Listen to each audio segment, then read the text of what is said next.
Cómo entrenar a tu dragón es una saga de películas sencillamente maravillosa. La primera película pertenece al exclusivo grupo de las mejores películas de DreamWorks. Esta saga a nivel general está a la altura de la de Kung Fu Panda, si bien es cierto que esto se debe en parte al patinazo de esta en la tercera película. En el vídeo de hoy os voy a mostrar el nivel absurdo al que ha llegado esta saga de películas, que la convierten desde luego en una obra maestra.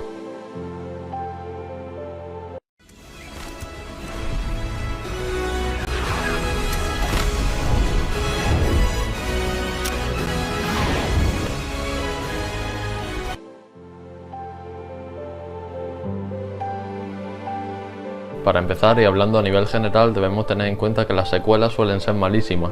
Y esto no se da solo porque sí, sino porque generalmente las películas no están pensadas para tener una segunda parte, sino que más bien triunfan y luego tratan de ganar más dinero continuando una historia que no estaba pensada para continuarse en un primer momento. Sin embargo, existen historias que se adaptan mejor al formato de secuela que otras. Cómo entrenar a tu dragón entra en esta categoría por tres motivos principales. 1. Al final de la primera película, los personajes aún no han cerrado su arco de posibilidad. Más bien todo lo contrario, se nos presenta una trama maravillosa. ¿Cómo va a reaccionar una sociedad como la de los vikingos al cambio que supone pasar a convivir con dragones? 2. Saben exactamente de qué hablar. Los dragones son criaturas mitológicas que han fascinado a los seres humanos desde hace siglos. Al final de la primera película hay mucho que comprender todavía del mundo de los dragones y esto mantiene a la audiencia interesada. 3. Es una saga cohesionada. Las tres películas tienen elementos comunes que permiten que la audiencia sienta que están viendo una parte de un todo general. Consiguen hacer que las películas se sientan como una unidad. Un ejemplo de esto lo encontramos en el comienzo común de las tres películas, con el protagonista, Hippo, introduciéndonos a la situación y el contexto de la aldea en la época en la que se encuentra. Esta introducción acaba siempre de la misma forma, con la palabra dragones, que es lo que caracteriza a la serie principalmente. No solo te pone en contexto, sino que además, al estar hecho de una forma muy característica, hace que en cuanto ves la introducción a la película tú ya sientes que estás en esa saga que tanto te gusta. Sientes que estás viendo una película que pertenece al universo de Cómo entrenar a tu dragón, no a otro. Pero de nada sirve todo esto si las películas no funcionan muy bien como unidad particular. En la primera película se nos presenta un mundo muy especial. Los vikingos matan dragones y matarlos es básicamente la forma de mantener el estatus en la sociedad. El protagonista parece el típico cliché del elegido inesperado, un personaje marginal que no cumple con los estándares de la sociedad en la que se encuentra, pero que sí demuestra talentos inusuales, como es en este caso su ingenio y su capacidad para crear artefactos que en un principio parecen de dudosa utilidad. Sin embargo, hay que tener en cuenta que Hippo difiere de este estándar en algo fundamental. Por lo general, en este tipo de protagonistas, ellos son los únicos capaces de realizar la hazaña que los convierte en especiales, son elegidos del destino. Hippo, por otro lado, encuentra lo que lo hace especial, su relación con su dragón, por pura casualidad. Pero no es algo que solamente Hippo podría haber hecho. Su capacidad para montar dragones no es algo que sea inherente a su persona, sino que puede enseñarse a cualquiera. Y el hecho de que Hippo tenga ese don para montar dragones no se debe a su habilidad como inventor, sino a su debilidad como vikingo. En vez de potenciar lo que hace único y especial al personaje, la película decide mostrarnos que a veces el secreto al éxito se encuentra en nuestras debilidades. Y este, amigos míos, es como poco un mensaje original. Esta saga de películas tiene detallitos realmente magistrales, como el hecho de que sientas a Detentado como un personaje tangible, un ser con una personalidad muy marcada, a pesar de que sea incapaz de hablar. Esto muestra el mimo con el que está escrita la historia. Son capaces de caracterizar personajes sin utilizar las palabras, lo cual es más impresionante teniendo en cuenta que se trata de una historia de animación. Cosas como el hecho de que, al igual que Detentado pierde una parte de su ala, Hippo pierde una parte de sus extremidades, en este caso el pie, al final de la primera película. Esto lo une a nivel narrativo y nos lo muestran de forma muy explícita.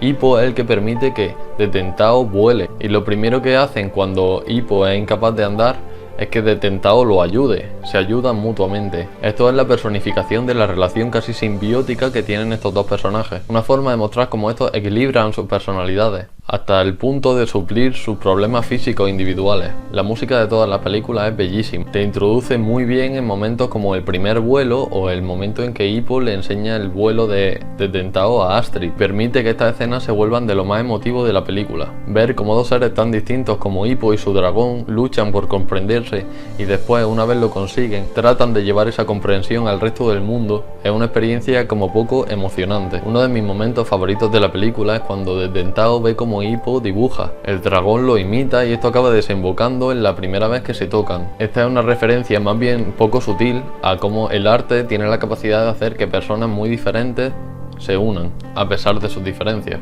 Algo que he visto ser muy criticado en esta franquicia son los villanos. Hablan de cómo no son realmente memorables, sino más bien aburridos. Creo que la gente que piensa esto se está perdiendo el verdadero significado de la película. Los villanos de esta saga no están pensados para ser icónicos y concretos, como sí lo son por ejemplo los villanos de Kung Fu Panda. Son villanos simbólicos y están hechos de esa forma muy conscientemente. Los villanos son los prejuicios de la sociedad en contra del progreso, y el motivo por el que no tratan de hacerlo individuales y reconocibles es precisamente porque se perdería ese significado dentro de la película. Los villanos solo aparecen para que Hippo tome decisiones y para servir como contraste. Más tarde en el vídeo analizaré por qué exactamente, porque antes, para entender la película, debemos como siempre preguntarnos ¿cuál es el mensaje detrás de la película? El mensaje de esta película se tiene que entender dentro del contexto de la saga. A lo largo de esta, el personaje crece y con su crecimiento cambia su forma de ver el mundo. En la primera película, Hippo es el idealismo adolescente. Ese es el significado detrás de la historia, la forma en que el progresismo puede superar a la tradición.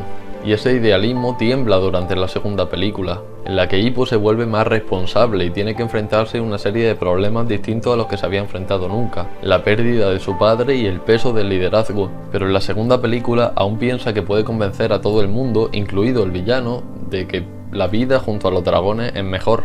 Mientras que el final nos muestra a un Hippo adulto que toma una decisión muy difícil. El progresismo radical nunca va a funcionar y el mundo no está preparado para convivir con sus dragones, así que debe esconderlos para protegerlos y por lo tanto alejarse de su amigo. Por más que haya conseguido vencer a los enemigos, acabar con la guerra entre dragones y vikingos, nunca van a poder convivir completamente. Esto es precisamente lo que hace que el hecho de que los villanos sean tan mundanos es tan importante. No son individuos concretos y circunstanciales, sino que podrían ser cualquiera. Es decir, en cualquier momento pueden aparecer más. El hecho de que puedan aparecer 1000 personas más que piensen exactamente igual que estos villanos y que pongan en peligro la vida de los dragones es lo que lleva a Hippo a tomar la decisión al final de la película. La historia nos muestra que el progreso es positivo, pero que hay cambios demasiado grandes que el mundo no está preparado para afrontar. Y además nos enseña una característica del amor que también aparece en historias como la del Principito. Os dejo el vídeo por aquí, espero. Si no, podéis ir a verlo, está en el canal. El amor supone proteger y, en ocasiones, permitir que la persona a la que quieres se aleje para mantenerla a salvo, poner a la otra persona por delante de ti mismo. Esta conclusión nos muestra la evolución del protagonista, que pasa de ser un niño a un adulto de una forma muy sutil y sobre todo manifiesta. Lo vemos todo. Y todo esto se nos muestra con un buen equilibrio entre humor y seriedad, con una animación sencillamente preciosa que presenta una gran atención por pequeños detalles que se le escapan a mucha gente. Es cierto que los personajes secundarios están desarrollados para un público bastante infantil, pero es que precisamente ese es el público objetivo de la película. Es una saga que no tiene miedo de crear un universo lleno de dragones que explorar y toma mucho cuidado en no eliminar el elemento de misterio que envuelve a los dragones, que se mantienen como criaturas siempre sorprendentes. En cualquier momento pueden hacer algo que no te esperas. Esto es algo fundamental porque te mantiene interesado. No conocemos todo lo que hay alrededor del mundo de los dragones, no conocemos todas las especies que puede hacer cada uno o hasta dónde puede llegar su capacidad. No sabemos en qué momento de su desarrollo madurativo se encuentran, no sabemos cómo se reproduce, no conocemos su pasado. Todas estas preguntas permiten que el público se forje sus teorías, que es algo que por cierto Marvel hace tremendamente bien, o por lo menos lo hacía. No sabemos qué está pasando últimamente. Y eso es todo por el vídeo de hoy. Comentadme qué os parecen estas películas y no olvidéis suscribiros, que vaya tela, solo el 14% de los que veis mis vídeos se suscriben. Y eso que por lo general ven más de uno, así que ya sabéis, suscribiros y nos vemos en el próximo vídeo.